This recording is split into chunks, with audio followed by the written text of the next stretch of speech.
Oke, selamat siang. Selamat Selamat datang di siang. Bincang Lestari Podcast. Hari ini kita sudah kedatangan Bapak Yakub Isadami selaku Direktur Konservasi Yayasan Ekosistem Lestari. Selamat siang Bapak, apa kabar? Selamat siang, kabar baik. Jadi hari ini rencananya kita akan berbincang-bincang sedikit mengenai kegiatan yang dilakukan di Yayasan Ekosistem Lestari khususnya dalam Sumatera Orangutan Conservation Program. Nah, menurut Bapak sendiri gimana sih sekarang kondisi konservasi orangutan di Indonesia saat ini khususnya orangutan Sumatera?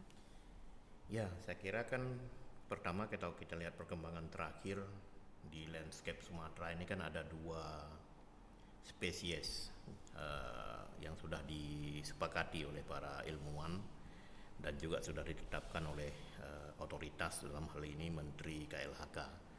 Sejak tahun 2017 saya kira sudah di launching, ada spesies orangutan Sumatera yang originalinya, kemudian ada ditemukan pemisahan berdasarkan bukti saintifik menjadi orangutan tapanuli. Jadi ada dua sekarang, kita punya Pongo abilii dan Pongo trapanuliensis. Nah, terkait dengan kondisi atau situasi konservasi, kita pahami betul bahwa dunia ini terus berkembang, penduduk bertambah, kebutuhan ruang semakin besar, dan ini menjadi challenging atau tantangan bagi preservasi ruang untuk konservasi orangutan, tapi tidak terbatas orangutan, juga semua jenis-jenis satwa yang dilindungi, termasuk yang dikategorikan spesies kunci atau umbrella spesies. Ini menjadi menarik karena uh, persaingan atau kebutuhan ruang untuk kesejahteraan atau tujuan sosial dan ekonomi dengan tujuan konservasi, notabene itu adalah bagian dari lingkungan di dalam pembangunan berkelanjutan kita, menjadi sangat-sangat tinggi karena di satu sisi kita butuh ruang untuk tempat hidup sosial dan perkembangan ekonomi. Sisi lain kita tetap harus mempertahankan kawasan lindung di mana itu menjadi rumah satwa yang dilindungi, juga itu bagian dari kepentingan untuk seluruh manusia dan landscape atau ekosistem. Nah, tantangan ini menjadi sesuatu yang harus kita cermati betul karena semua fungsi di ekosistem itu saling melengkapi. Kalau salah satu terputus, maka menjadi terputuslah dari siklus kehidupan itu. Nah, saya kira itu yang mungkin dalam konteks situasinya. Ancaman pasti tinggi, tadi itu dari sisi ruang, kemudian juga uh, pemahaman, ya, tantangan yang menurut saya juga salah satu menjadi penting lah pemahaman para pihak termasuk masyarakat kita terkait dengan konservasi orangutan. Termasuk misalnya masih ada di masyarakat kita yang menganggap orangutan itu lucu, sehingga itu layak dipelihara sebagai orang semacam, padahal itu sesuatu yang bertentangan dengan kaedah-kaedah saintifik terkait dengan zoonosis, kemudian bisa menurunkan tingkat wild atau tingkat liarnya si satwa sendiri. Nah, ini menjadi penting untuk ke depan. Sebagai tantangan berikutnya adalah bagaimana mengedukasi masyarakat, termasuk juga mungkin dalam konteks ini adalah uh, masyarakat dalam arti luas, juga mungkin juga pemerintah juga, khususnya ya mungkin kalau saya lebih cenderung ke generasi muda, ya, karena ini kan generasi penerus setelah itu. Saya kira itu tantangan dari sisi konservasinya sendiri. Tadi itu perebutan kebutuhan ruang, Ruang. ya, antara manusia dan aktivitasnya di satu sisi, kemudian sisi lain konservasi atau satwa dari satu sisi. Makanya tidak jarang kita dengar konflik ruang itu semakin tinggi, tidak hanya antar manusia tapi juga antar manusia dengan satwa, termasuk orangutan di dalamnya yang menjadi kritis. Saya kira itu. Oh iya, berarti itu ya kira-kira tantangannya yang sedang dihadapi dalam konservasi orangutan hari ini ya, Ya, keterbatasan ruang dan juga pemahaman masyarakat atau manusia pada umumnya mengenai hubungan kita dengan satwa liar maupun orangutan itu sendiri. Nah, kira-kira Pak, apa aja sih yang sudah dilakukan oleh Yayasan Ekosistem Lestari untuk mencoba menghadapi tantangan-tantangan tersebut untuk konservasi orangutan khususnya? Ya, saya kira YEL sejak berdiri di tahun 2000 ya, sampai sekarang yang berada di bawah payung kerjasama dengan KLHK, dalam hal ini Dirjen KSDAE dengan program core programnya SOCP itu ya, Sumatera Orangutan Conservation Program. Ini menjadi effort panjang saya kira, dengan penuh liku-liku, tantangan, kemudian juga capaian-capaian yang tidak boleh kita negasikan tentu saja sebagai pendorong semangat ya seluruh tim yang ada di SOCP sendiri.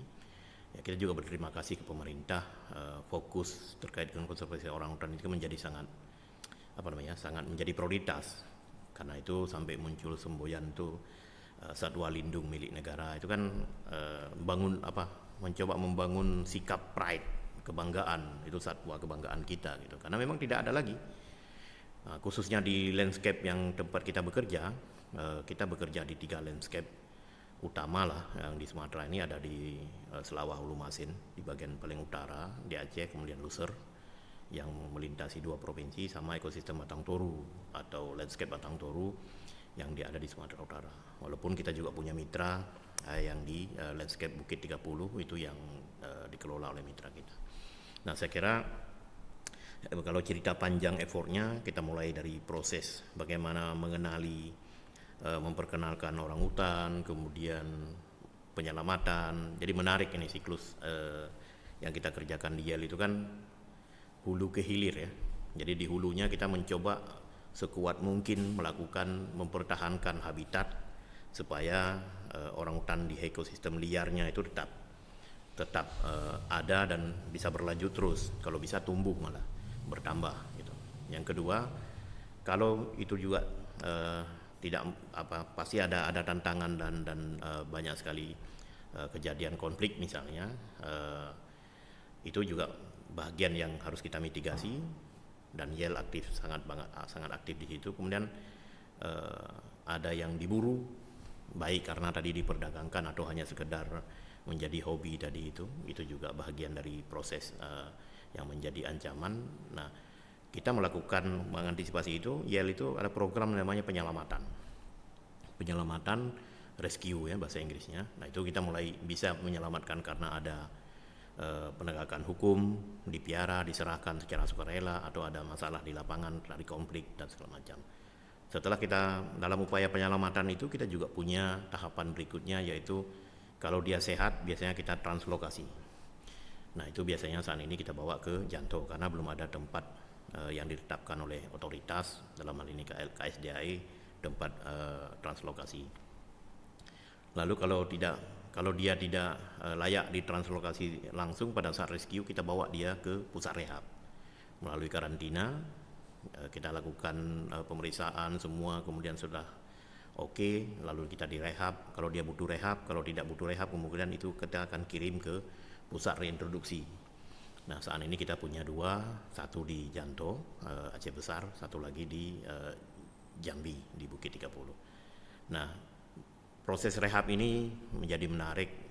Di sana ada yang kalau dia sudah dewasa biasanya yang kita tadi itu, yang layak sehat atau tidak terlalu yang dari alam, itu biasanya tidak kehilangan banyak sifat liarnya. Tapi bagi yang satwa yang mungkin dari kecilnya sudah dipelihara bersama dengan manusia, ini kan kehilangan sifat liarnya. Dan itu menjadi penting SOCP kemudian membangun yang namanya forest school atau sekolah hutan lah. Itu tim pendamping kita, kiper kita, penjaganya melatih layaknya seorang berperan sebagai ibu orangutan lah bagi baby orangutan itu yang datang sampai dia ready. Kalau menurut data saintifik itu 9 tahun paling tidak, lebih lama. Manusia 2 tahun sudah mandiri, dia sudah bisa lari, sudah bisa mandi sendiri, tapi orangutan itu butuh 9 tahun. Jadi kalau satu bayi orangutan kita selamatkan tanpa induk, baik itu melalui penegakan hukum atau di alam, terutama dari penegakan hukum lah atau diserahkan, itu biasanya di alam itu dia kehilangan induknya karena orangutan dengan ibunya ini sangat-sangat dekat. Dalam kondisi dibius pun si bayinya nggak dilepas oleh induknya. Itu jadi menarik. Nah, forest school tadi itu tahap kedua setelah di proses penyelamatan.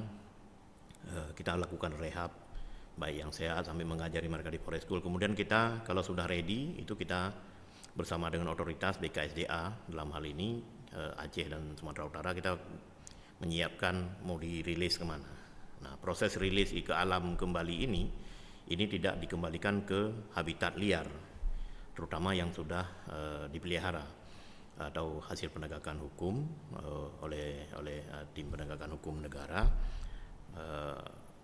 karena takutnya mengancam dari sisi mungkin penyakit atau apa segala macam. Jadi kita kirim mereka ke pusat reintroduksi sesuai dengan aturan IUCN, pedoman peraturan perundangan yang diatur oleh KLHK. Nah, ini menjadi tahapan terakhir lah dalam proses penyelamatan. Jadi kita bawa ke pusat reintroduksi ke Janto atau ke Jambi.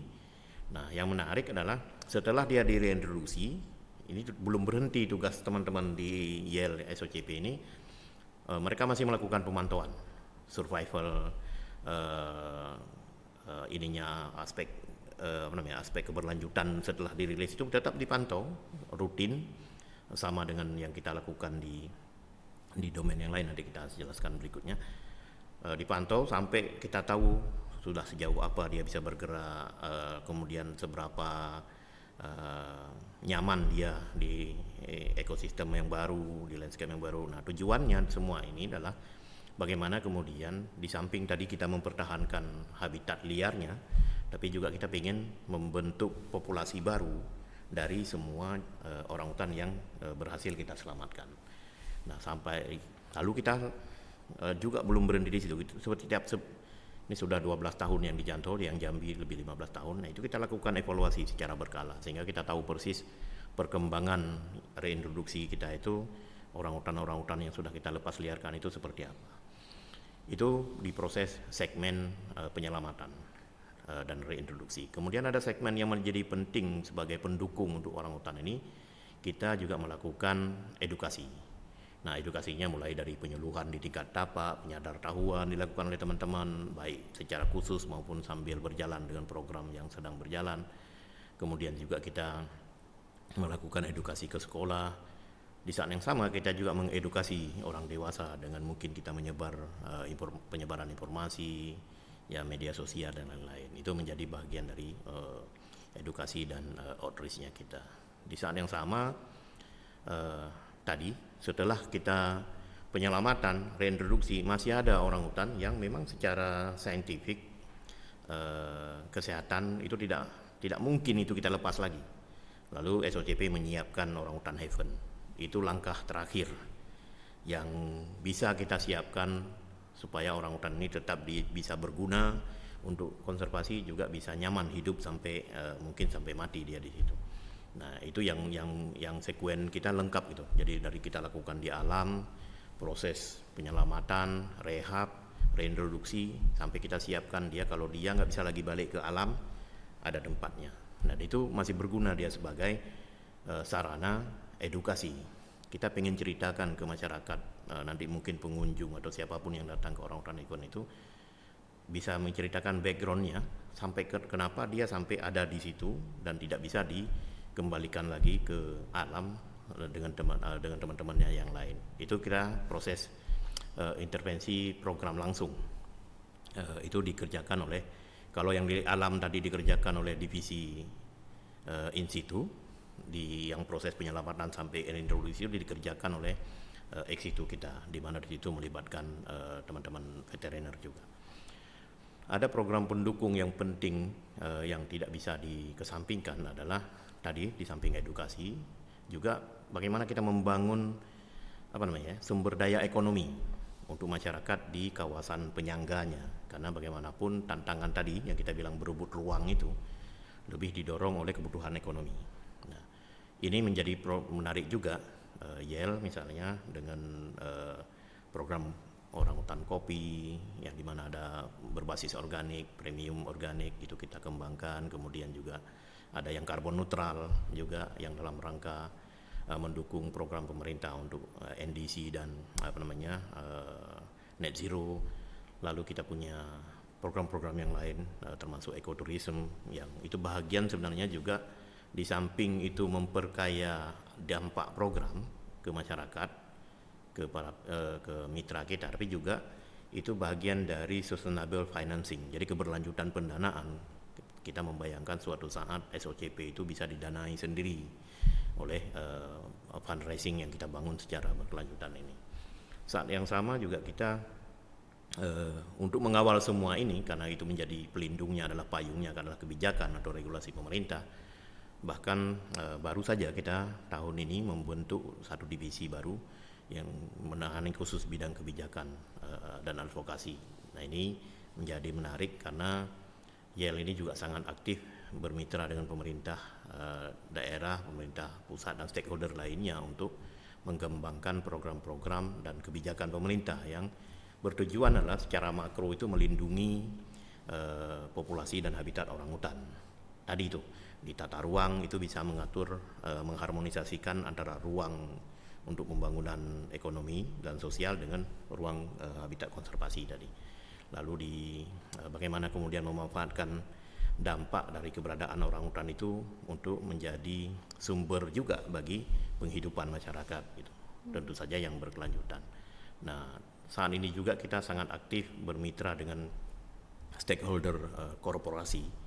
Kalau yang tadi banyak dengan masyarakat, misalnya kita mengembangkan di buffer protection unit misalnya, kita mempromosikan mengembangkan sustainable livelihood. Itu ada di Janto, di Benam Ria, di Lintong, kemudian juga di Tapanuli, kemudian di Singkil sekarang, termasuk bermitra dengan perusahaan kelapa sawit misalnya. Semua pihak kita engage dengan perusahaan pertambangan, sehingga pelibatan atau mengajak semua pihak secara bersama-sama kita memikirkan strategi keberlanjutan untuk konservasi orangutan itu menjadi satu itu saat ini kita boleh bilang itu mungkin sudah baru capaian kecil, tapi itu menjadi challenging atau tantangan yang sangat besar ke depan.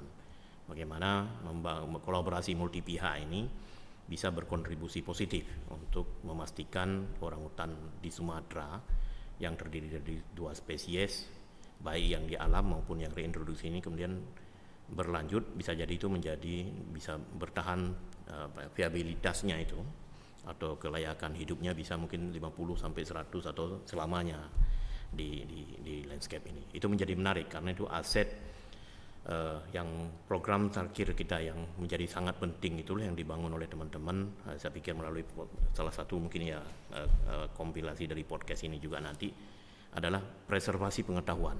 Jadi tadi kita bicara tentang preservation knowledge nih, apa sih pentingnya gitu.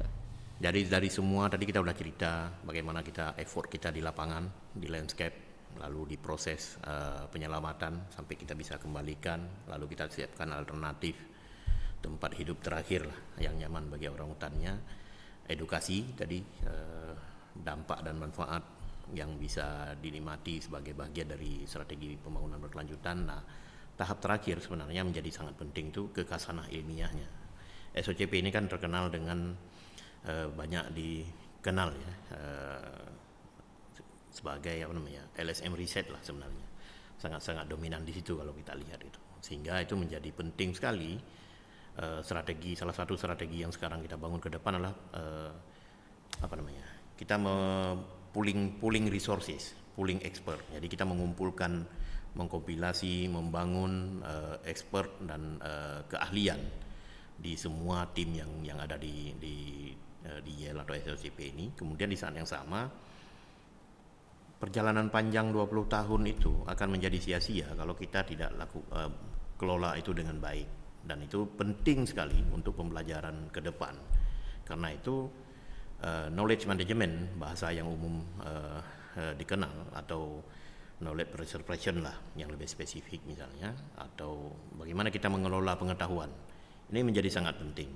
Misalnya saja dulu mungkin kita belum tahu apa yang terjadi, misalnya bagaimana orangutan kenapa orang hutan itu memilih pohon-pohon itu saja tempat dia tidur.